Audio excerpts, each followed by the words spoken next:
Século XV d.C. Em um pequeno vale dos Andes centrais, uma civilização começa uma expansão vertiginosa.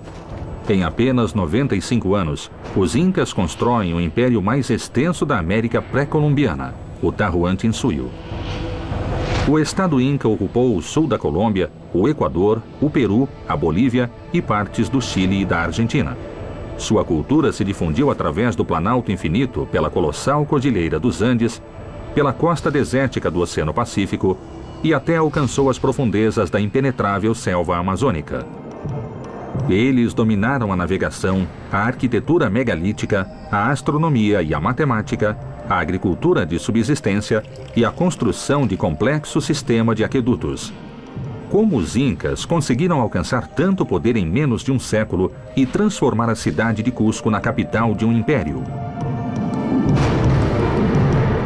Felipe Varela Travessi é conhecido como o último dos Chasquis, ou mensageiros andinos, porque investiga há mais de uma década o Capac-Nean, a extensa rede viária de mais de 30 mil quilômetros que conectava as 4 regiões do Império, Antisúdio ao leste, Contisúdio ao oeste, Codiaçúdio ao sul e Tintiaçúdio ao norte.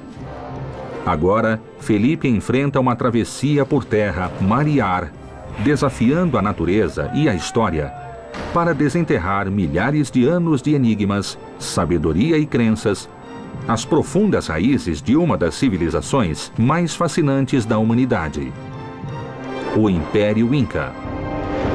Vamos iniciar a exploração. Exploração Inca.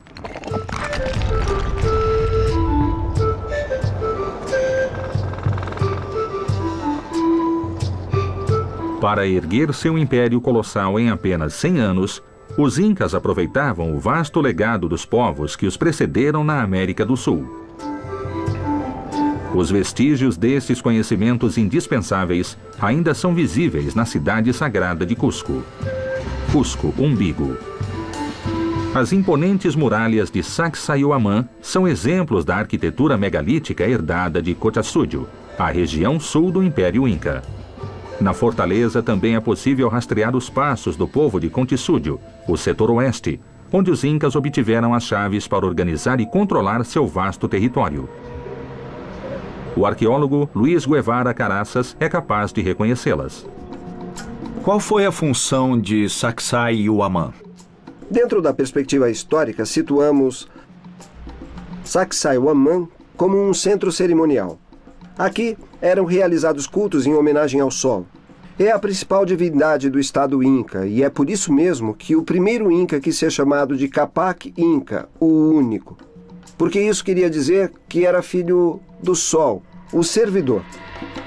A religião solar teve êxito por respeitar as crenças dos povos conquistados, como a condição de que, acima de seus deuses, adorassem o Sol e seu filho, o Inca. Para centralizar o culto, Pachacútec, o fundador do império, ordenou a construção de Sacsayhuamán, o grande templo ao Sol, integrado ao novo desenho urbano da capital imperial. Nós estamos aqui na parte superior de Sacsayhuamán, onde podemos visualizar o entorno da cidade de Cusco.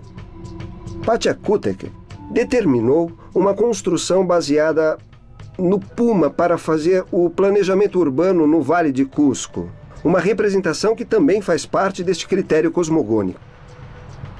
Para ver na parte baixa, onde existem 2 rotas alternativas, lá é a cauda do Puma. E seguindo em linha reta até essa parte alta, que seria o Puma Curco, são as costas do Puma. A coluna vertebral. A coluna vertebral. E esta seria a cabeça do Puma. Os Incas construíram suas cidades como se fossem animais gigantes. Ao conceber Cusco, o imperador Pachacútec optou por lhe dar a forma do felino mais venerado dos Andes, o puma. A cabeça foi moldada pelas imponentes muralhas de Sacsayhuamán, o cérebro do império. O puma já aparecia entre os elementos iconográficos desenhados em Nazca. Os Huares fizeram representações do felino. A religião Inca também compartilhou com Nazcas e Huares um rito essencial, o culto aos mortos. Os soberanos eram mumificados e recebiam o nome de Malques. Em Sacsayhuamán, as múmias dos reis incas eram exibidas e adoradas no Calispúgio, uma área de mananciais que começa a revelar seus segredos arqueológicos. Na cosmologia andina, o Malque representa a imortalidade da alma. Geralmente estavam localizados em lugares estratégicos, que podiam ser vãos ou nichos. A múmia de Tupac Yupanqui foi trazida para este sítio e o fato de ter estado aqui destaca a importância do Calispúgio como fonte cerimonial. A água era trazida aqui em jarros por donzelas ou nustas para a saúde do Inca. E isso mostra a importância deste lugar dedicado basicamente ao culto da água. Além de adorar as múmias reais, como a do imperador Tupac Yupanqui em Calispúgio, os incas cultuavam Mamacocha, um grande lago artificial, a fonte da vida. Mamacocha quer dizer Lagoa-Mãe? Isso mesmo. O elemento líquido para abastecer ou encher este espaço foi trazido por aquedutos e canais abertos. Como você pode ver, por exemplo, um desses canais aqui é a parte do total que temos em toda a área periférica de La Cocha. Desta parte de Sacsayhuamán, a água era enviada para o Vale de Cusco. E essa água servia basicamente para o consumo humano. Os canais abertos eram para sustentar a agricultura. Podemos ver ao longo de todo o Peru que o segredo para a sustentabilidade do Estado estava no modo como a água era distribuída para todas as terras. Por exemplo, em Nazca, os Huares definiram o potencial do controle hidráulico. A civilização Huari é a maior que precedeu os Incas, e alguns de seus maiores êxitos foram herança dos Nazcas, uma cultura fascinante do deserto peruano. A partir de Cahuate, seu centro cerimonial, os Nazcas desenvolveram um complexo sistema hidráulico, traçaram figuras gigantescas na areia e adoraram seus mortos 1000 anos antes do nascimento do Império Inca. No local da Ventídia, espera-nos Mário Olachea, especialista nessa fabulosa civilização. Olá, Mário, como vai? Bem, e você? Este lugar foi muito importante durante o desenvolvimento da cultura Nazca. Os habitantes da zona de Cahuate, que ficava do outro lado, mudaram-se depois do 2º milênio para esta área. A Ventídia foi o último local ocupado pela civilização Nazca, que se estendeu até a região de Pisco ao norte, de Arequipa ao sul e de Ayacucho a leste. Por volta do ano 300 depois de Cristo, abandonaram Cahuate misteriosamente. Algumas pesquisas indicam que, nessa época, houve uma grande seca. Outros dizem o contrário, que foi uma grande enchente na região que destruiu Cahuate totalmente.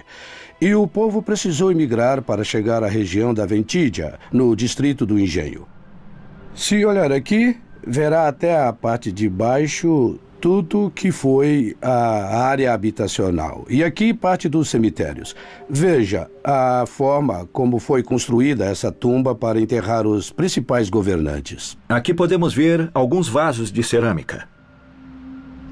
Eram enterrados com oferendas especiais com todo o enxoval no momento de realizar suas cerimônias religiosas. Também temos aqui as ossadas do personagem que foi enterrado aqui. Lamentavelmente, perdemos muito com esse flagelo que até hoje existe, o flagelo da pilhagem, que nos impede de saber qual era a expressão que eles davam ao momento do enterro ou aos momentos de realizar as cerimônias religiosas. Mário, alguma coisa que permanece são as linhas de Nazca. Sim, a partir da Ventídia, eles tiveram facilidade de subir até as planícies na nossa frente. E lá eles espalharam toda a sua arte e realizaram as linhas e os geóglifos. Em pleno deserto, os Nazcas realizaram sua obra máxima, um estranho acúmulo de linhas formando intrincados desenhos de vários quilômetros de comprimento. Há um século de sua descoberta, continuam sendo um enigma a função e o significado dessas linhas, mas o maior mistério é o fato de só poderem ser apreciadas do céu.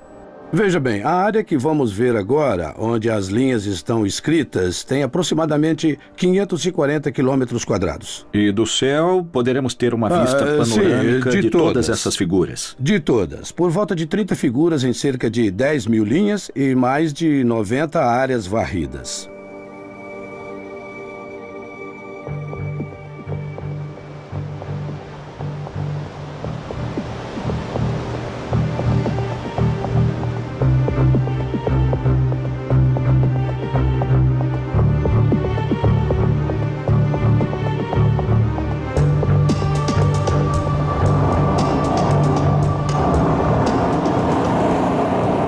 No começo, as linhas têm de 10 a 12 centímetros de largura e, em alguns casos, chegam a ter até 3 metros.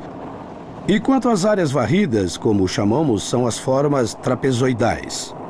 Chegam a ter até 150 metros de largura e 900 metros de comprimento. Parecem estradas, caminhos de peregrinação. Muitos acreditam que essas áreas varridas é onde as pessoas se concentravam para realizar cerimônias religiosas. E completando as figuras que representam animais e vegetais, sabemos que podem variar de 40 metros de envergadura até um montante de 500 metros de envergadura. As linhas de Nazca pertencem a diferentes épocas e diferentes culturas que usaram sucessivamente o solo dos Pampas como uma imensa lousa a céu aberto. Os primeiros a traçar essas figuras foram os Paracas, no ano 100 a.C. Os Nazcas continuaram com a tradição entre 100 e 700 d.C. O Império Huari entre 700 e 1000, e finalmente os Incas, do ano 1450 até a chegada dos espanhóis. Há muitas interpretações sobre por que e para que as linhas de Nazca foram feitas. Segundo várias teorias, tudo está ligado à água e relacionado também com a fertilidade. E está relacionado com o que queriam indicar a seus deuses que estavam enterrados nos morros. A partir de 40 a 45, Maria Reit comparou essas figuras com algumas constelações estelares, porque alguns pontos encontrados na aranha estão ligados a pontos da constelação Órion. Mas nem todas as linhas têm correlação com o mapa estelar, porque não coincidem. Várias teorias tentam esclarecer a enigmática função das linhas de Nazca. Por enquanto, nenhuma delas foi comprovada, mas as linhas são um mistério em si mesmas. Como é possível que esses imensos desenhos tenham sobrevivido mais de 1000 anos no deserto calcinante? Exploração Inca. Estamos num dos aquedutos que foram construídos naquela época e que ainda funcionam aqui. São produtos da engenharia hidráulica da época dos Nazcas. O espaço também é bem pequeno. Tem capacidade somente para um homem. É muito pequeno. Exploração Inca. Exploração Inca. O solo dos Pampas de Nazca é um manuscrito antiquíssimo em que Incas, Huaris e Nazcas deixaram impressas pistas indecifráveis de seu passado. Mas como é possível que tenham se mantido inalteradas por milhares de anos? Vou levá-lo aos Pampas para ver de perto como as linhas foram feitas. Você sabe que é um patrimônio da humanidade. Portanto, para protegê-lo, temos de usar esses sapatos. Está bem. Como são usados? Assim, evitamos deixar pegadas no chão.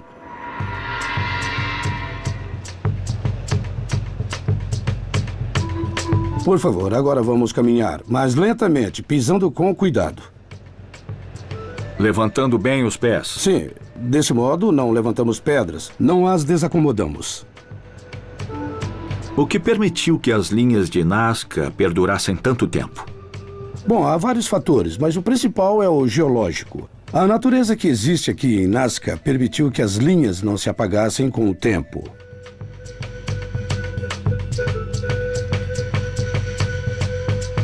Esta é uma das bordas da linha.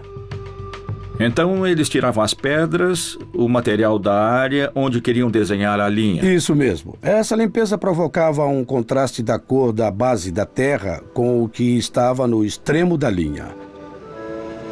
Para fazer a linha, era preciso reorganizar o espaço.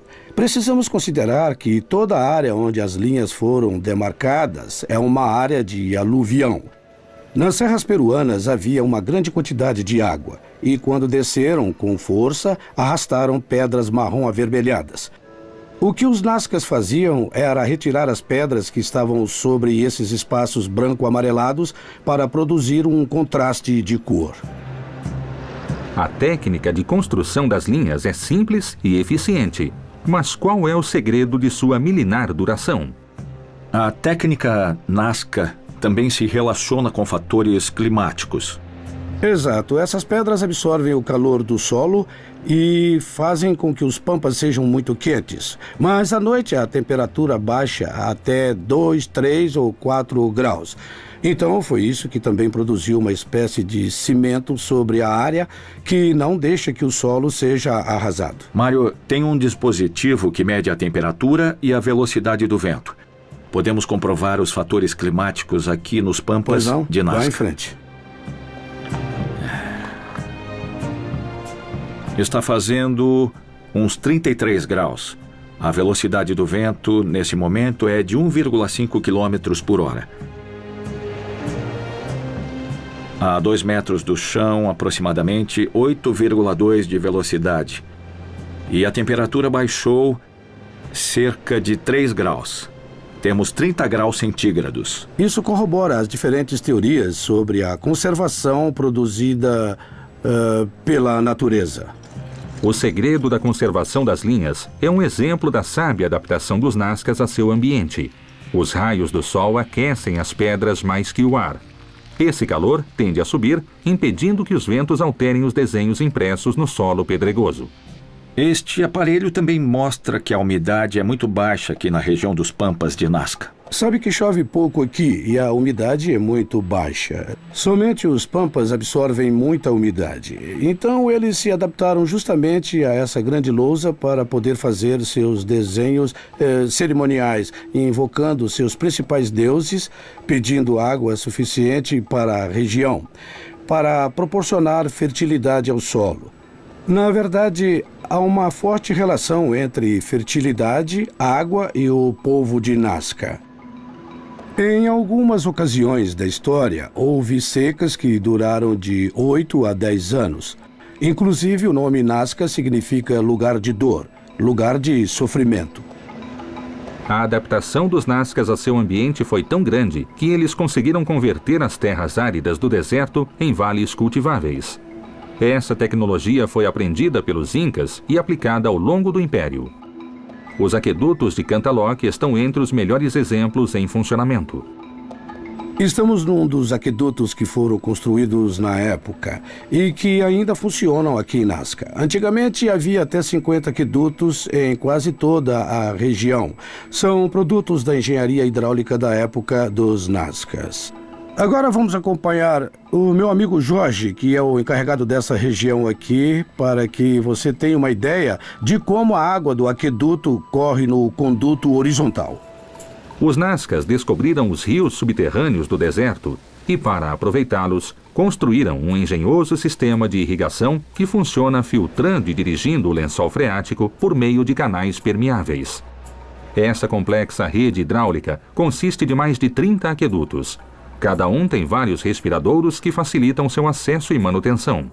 Os aquedutos foram feitos com pedras de cantos arredondados. Não estão cimentadas, apenas sobrepostas. E isso permite que as infiltrações que ocorrem nas pedras das laterais e também no teto acumulem a água que será conduzida pelo canal.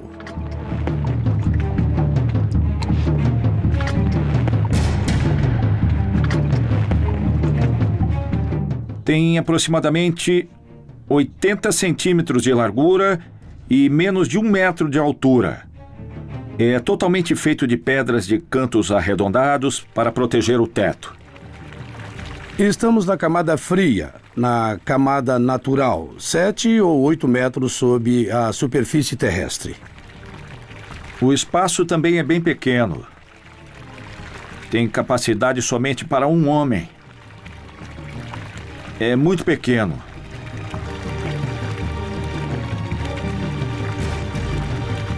Não tem respiradouros e as paredes são totalmente feitas de pedras com cantos redondos, nada de argamassa.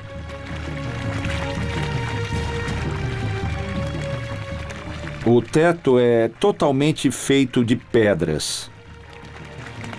É realmente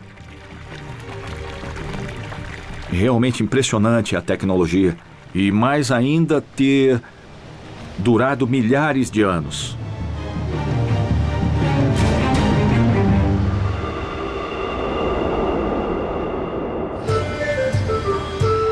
A vida nessa região desértica ainda depende dos aquedutos desenvolvidos pelos Nazcas. E ainda hoje, os geóglifos, a obra monumental desse povo, continua envolta em mistério.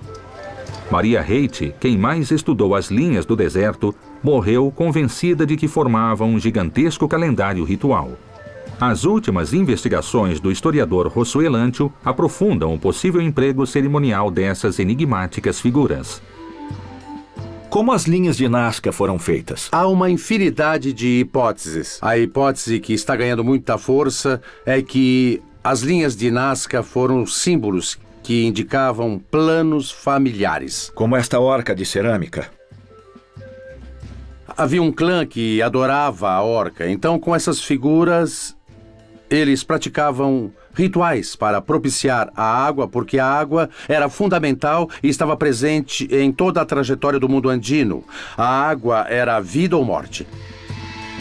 Então esses ritos precisavam ser encenados, precisavam de danças coreografadas e com essas danças cada totem podia se manifestar. Aqui vemos uma réplica da escultura de Telo, encontrada na região de Nazca. Representa todo um conjunto alegórico que possivelmente se refere a um ritual coreografado, que podem ser as linhas nas quais personagens se posicionavam ritmicamente para realizar os rituais, pessoas extremamente religiosas que traduziram a fé através da dança. Em seus rituais sobre as linhas, os Nazcas teriam antecipado outra prática sagrada inca, o culto aos mortos. As cabeças, como oferendas, eram usadas nas peregrinações também? Veja, se o povo Nazca considerava os Pampas um grande templo no qual participavam de uma cerimônia de tanta importância e ostentação, ao se vestir, tinham que levar presentes. E um desses presentes suplementares também seria uma cabeça como oferenda. Há possibilidade. Os homens de Nazca lidaram de um modo religioso e de um modo muito apaixonado às oferendas de cabeças para ir e voltar do mundo dos ancestrais. Como os incas 1000 anos depois, os Nazcas condensaram sua cosmovisão em grandes figuras zoomórficas e em práticas rituais ligadas ao culto aos mortos e ao manejo da água. Mas qual técnica usaram para construir seus gigantescos desenhos sem poder vê-los do céu? Exploração Inca. Vão desenhar um camelídeo com as mesmas técnicas utilizadas pelos Nazcas para desenhar suas linhas. 16, 17...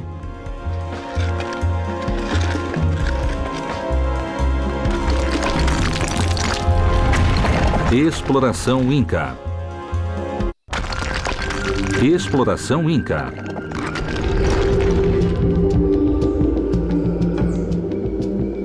Os arquitetos incas desenharam suas cidades na forma de animais gigantescos. A lendária origem dessa prática simbólica provavelmente foram as enigmáticas figuras do deserto de Nazca. Mas como eles realizaram desenhos gigantes e perfeitos sem a tecnologia moderna nem a capacidade de voar? O investigador Josué Lantio diz ter solucionado o mistério. Vocês vão desenhar um camelídeo com as mesmas técnicas utilizadas pelos Nazcas para desenhar suas linhas. Isso mesmo, consiste em traçar no mesmo terreno um desenho, nesse caso um camelídeo, em proporções menores. E em seguida vamos aumentar quantas vezes desejarmos a figura em plano horizontal. Vocês começam a projetá-lo e transferi-lo ao longo do terreno onde será desenhado. Exatamente, entendeu muito bem.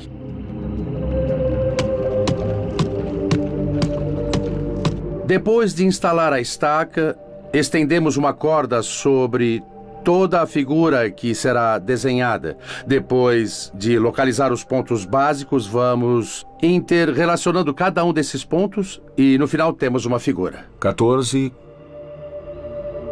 15, 16, 17. Aqui vai ser a pata. O primeiro passo da técnica é fazer o desenho em pequena escala. Depois destacam-se os pontos principais e se planta a estaca fundamental. O passo seguinte é medir com uma corda a distância da estaca a cada ponto do desenho. Essa medida pode ser multiplicada quantas vezes se queira, e depois que todos os pontos foram projetados, começa-se a uni-los.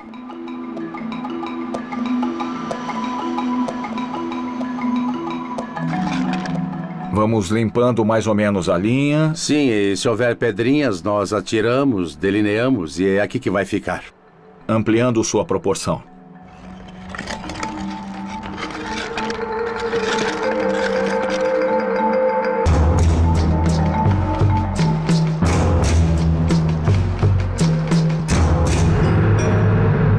As linhas de Nazca eram sendas ou caminhos sagrados sobre os quais se deslocam até hoje no Planalto pessoas que descem de um monte levando oferendas e as depositam em outro monte seguindo um caminho com certa direção astronômica. Os Pampas eram um grande templo ao ar livre para realizar rituais. Em homenagem ao nosso camelídeo andino, vamos fazer essa peregrinação. Fantástico.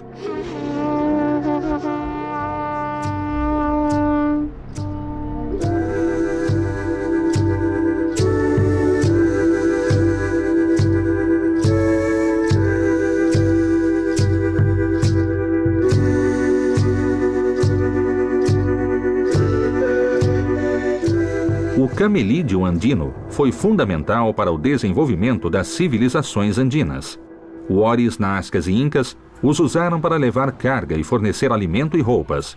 Em Lucanas, Ayacucho, está a Reserva Nacional Pampa Galeras, que preserva a maior concentração de vicunhas do Peru. O biólogo Steve Martins dirige a reserva. A vicunha tem um significado especial? Sim, efetivamente, Felipe. Desde tempos imemoriais da época pré-inca, inclusive, a vicunha sempre representou animais como a lhama, assim como o sol. Além disso, a fibra era usada única e exclusivamente para vestir toda a nobreza da época. O Inca e todos os seus séquitos. E hoje esse valor da vicunha permanece.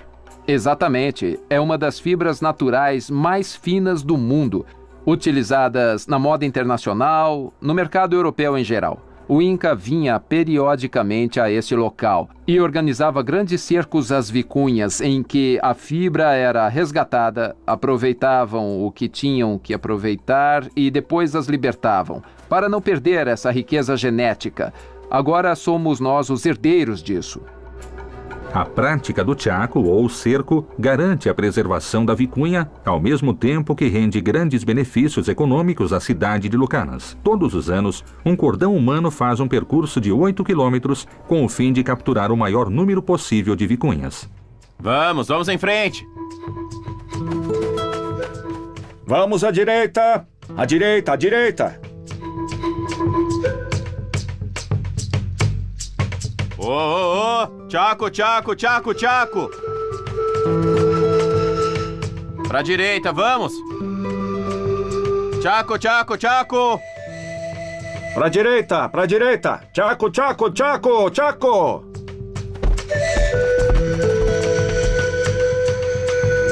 Chaco! Mais uma vez! Chaco! De novo! Chaco!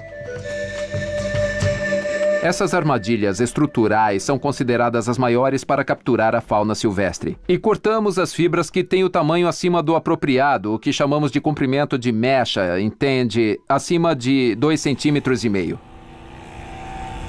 Posso tentar, por favor? Comece por fora, por favor. Na época dos Incas, a fibra era transportada por pessoal exclusivo do Império, utilizando vias especiais, agora também conhecidas como estradas incas ou caminhos incas até Cusco. E agora, pronto? Só isso? Muito obrigado, amigo, pela aula. O Império Wari, que dominou o Contíssudio até o ano 1200 depois de Cristo, desenvolveu uma extensa rede viária para transportar fibra de vicunha. Centenas de anos depois, os Incas herdariam esses caminhos e os levariam à sua expressão máxima. Na antiga cidadela de Uchuy, Cosco, uma das melhores estradas encontra-se preservada. Carmen Arróspide se dedica a seu estudo e preservação. O caminho Inca tinha infraestrutura interna. Temos um muro de contenção de um lado e embaixo também. Nós temos um aterro que foi previamente tratado, porque esse caminho tem no mínimo 500 anos de idade. Quando chega a época das chuvas, não inunda, não se formam lodaçais, sua drenagem interna continua funcionando, sem aparelhos eletrônicos, sem toda essa tecnologia que temos hoje em dia. Os Incas conseguiram dominar esse território muito melhor que nós. A rede viária desenvolvida pelos Incas unia os territórios hoje ocupados pelo Equador, Colômbia, Peru, Bolívia, Argentina e Chile. Seus mais de 30 mil quilômetros formavam um complexo sistema de integração e controle estatal. Nos caminhos Incas, a cada 100 quilômetros há uma cidade importante. E a cada 25 quilômetros, aproximadamente, encontramos terrenos onde os Incas costumavam erguer albergues para os chasques ou mensageiros Incas, que transportavam por todo o império as ordens mais importantes do imperador. Os chasques, sem dúvida, precisavam levar suas folhas de coca para manter o nível físico necessário. A folha de coca é tão inerente à cultura andina quanto os caminhos incas. Nossa folha sagrada significa não só um meio de comunicação com a terra, com a divindade ou as divindades nas quais acreditavam, mas também significa partilhar um pouco de amizade entre duas pessoas. Não é muito fácil. Ai, você trouxe folhas de coca! Para uma boa conversa, precisamos de umas folhinhas. Porque ele dá energia devido às calorias que tem, às vitaminas. Realmente a coca era a força dos chasques para continuar o caminho, não é verdade? Nossa folhinha de coca tem muitas propriedades. A folha de coca é a maior fonte de cálcio do mundo. Tem 3 vezes mais potássio que a banana e a mesma quantidade de carboidratos que o pão. Além disso, tem vitaminas A, B, C e E, facilita a digestão, melhora a concentração e anula os efeitos do mal de altitude. Essas virtudes fizeram dela a folha sagrada dos Andes. É uma oferenda para nossa terra, tão variada, com tantas raças, tantas quanto essas folhas de coca. E essa terra.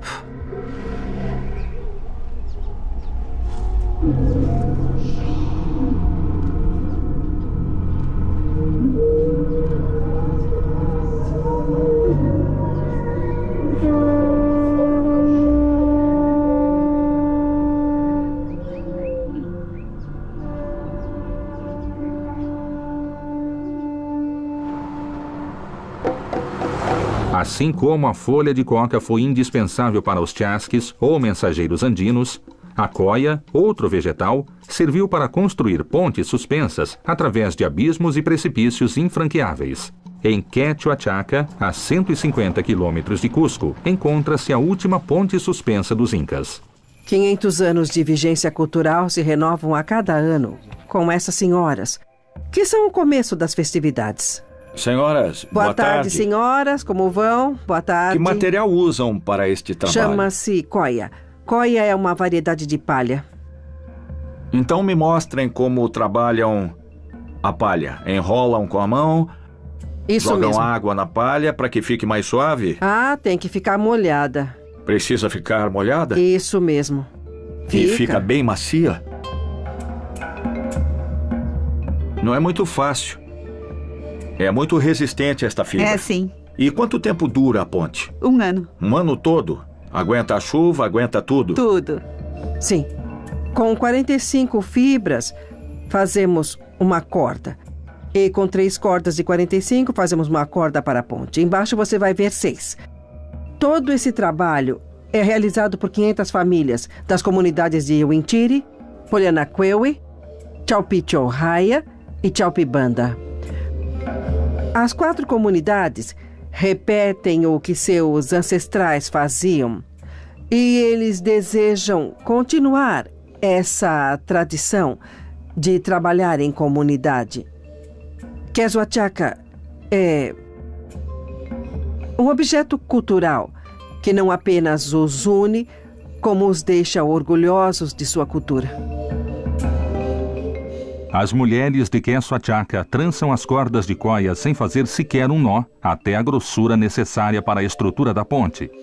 Mas só os homens têm autorização para descer até a encosta da montanha e participar da construção. Exploração Inca.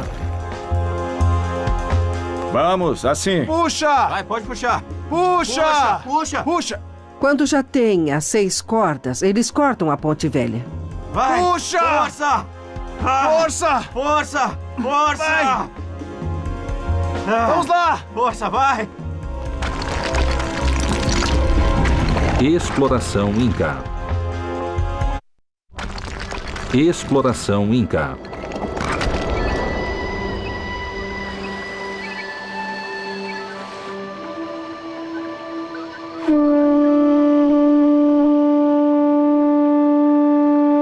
No sudoeste do Império, os Incas herdaram o conhecimento viário dos Huares e o transformaram numa imensa rede de caminhos através de selvas, desertos e montanhas.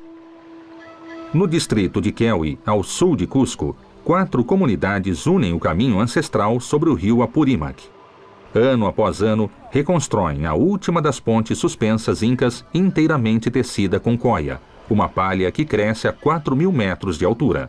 A obra comunitária é um ritual que sobrevive através dos séculos. Irmãos, eu quero agradecer por essa oportunidade de estar aqui com vocês e poder participar aqui em Quechua-Chaca, unindo novamente nossa terra e essa ponte. Muito obrigado. Obrigado. Muito obrigado. Eu que agradeço.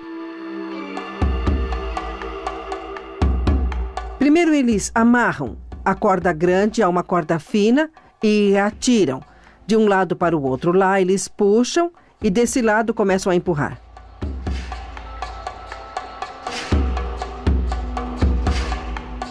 Podem puxar. Puxem.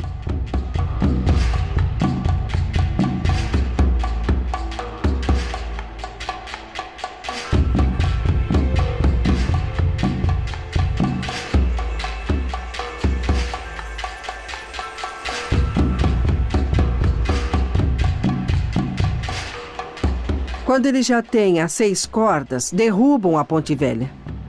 Espera, espera, espera.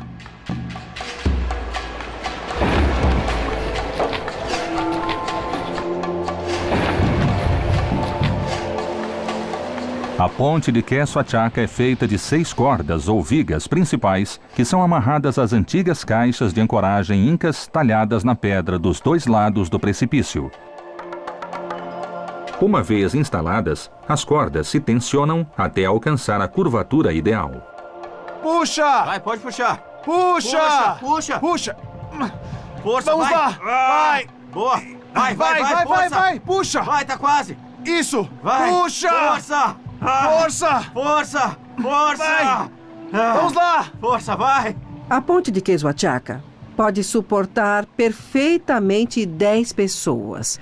Vamos calcular uma média de 80 quilos. São 800 quilos de peso que a ponte Quesuachaca pode suportar. Para comprovar a resistência das vigas principais da ponte suspensa, uma das cordas é submetida a uma difícil prova de força.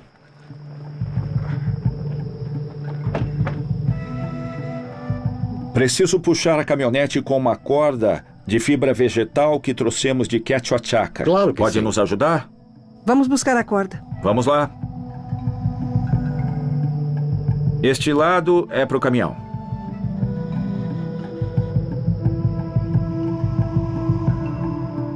Vamos prender aqui na caminhonete.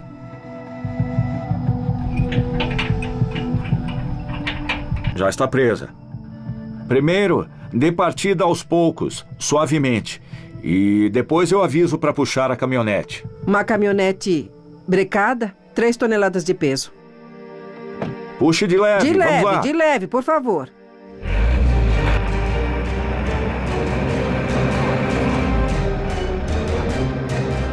Devagar, devagar. Tá indo. Está puxando, está arrastando. Vamos, isso. Olha só, impressionante. Conseguimos. É, conseguimos. Olha, não aconteceu nada. A corda tá inteirinha, olha só. A corda está intacta, olha só isso. Não se desgastou. Nem do outro lado. Deixa eu ver. Nossa corda resistiu. Nossa corda de palha suporta 3 toneladas. Realmente é muito forte. O último passo da construção da ponte é tecer entre as cordas principais as laterais de proteção. O chefe, ou Chacaruá, precisa fazer com que as 4 vigas que sustentam a ponte não tenham vazios entre si. Quando concluem esse processo, precisam colocar a parte de baixo, estender o chamado tapete. Nesse momento, a obra é concluída. Irmão Chasky, nós os convidamos para cruzar a histórica ponte Quesuachaca. Muito obrigado. Riley, amigo. Riley.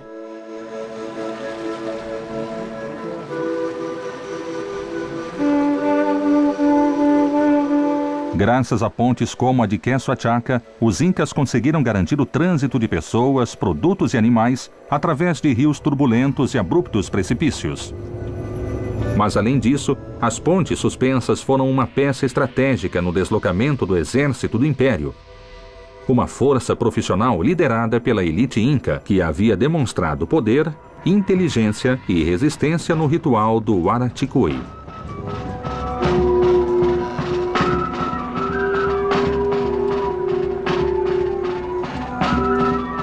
O professor Alejandro Bustamante Castilho é um dos encarregados de recriar a cada ano essa cerimônia. É um projeto que integra estudantes e professores do Colégio de Ciências de Cusco? Isso mesmo. O que podemos dar ao Inca é um professor primário. O professor Rodolfo Montufa. Como vai? Que faz as vezes de Huamanzongo, o general dos 4 súdios. E atrás estão os estudantes da 5ª série. Oi, alunos!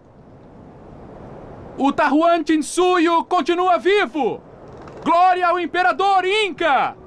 Podem começar! O Huamanzongo ordena o início das provas. O exército imperial demonstrará seu valor, sua destreza e disciplina. Em que consiste essa prova? Essa prova consiste em passar por um conjunto de argolas. Os postes têm uma dimensão de 8 metros. A palha está em chamas e quem cai perde e se queima. Sim, os jovens estão passando pela prova com muita determinação, não é? Não deu. Não concluiu. Saiu derrotado. A prova do exército continua! Adiante, soldados! A próxima prova... E é a prova mais complexa e difícil. Chama-se a prova da ponte. Ela é uma das mais perigosas devido ao peso.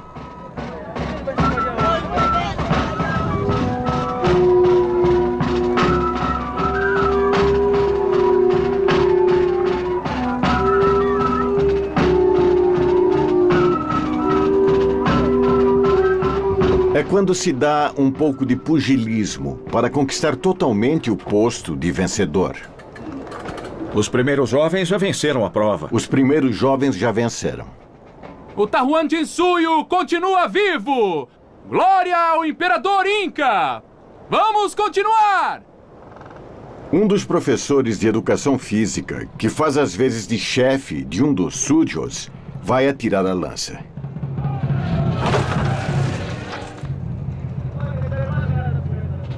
Isso representa o uso de uma das armas empregadas pelos exércitos do Tahuantinsuyo. Isso mesmo. Havia o emprego de porretes, de escudos, mas as armas ofensivas eram lanças e flechas. Convidado!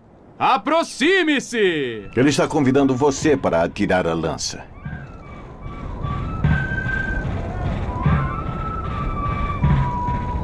Deixa eu ver.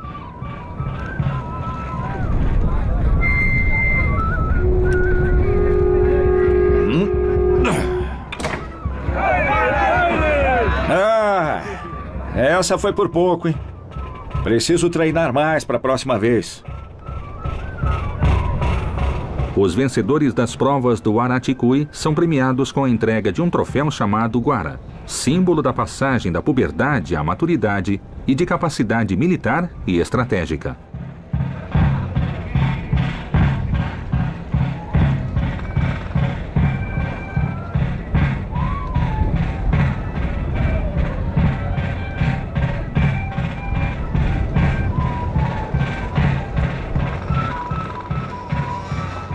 Esse ato é o mais transcendental, porque representa a valorização do homem capaz de aceitar e assumir suas responsabilidades não só na administração do Estado, mas também na condução do exército.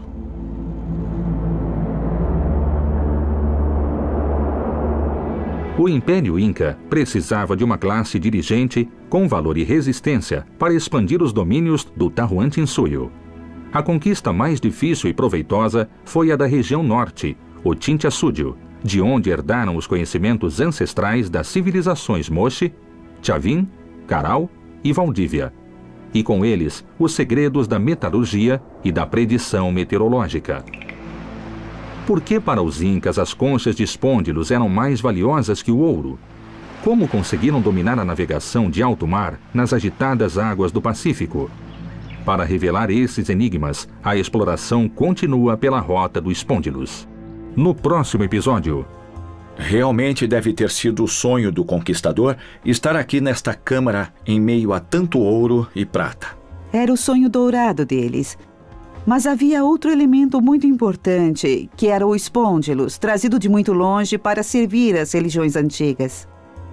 As equipes vão começar a descida até a área onde estão os Espôndilos.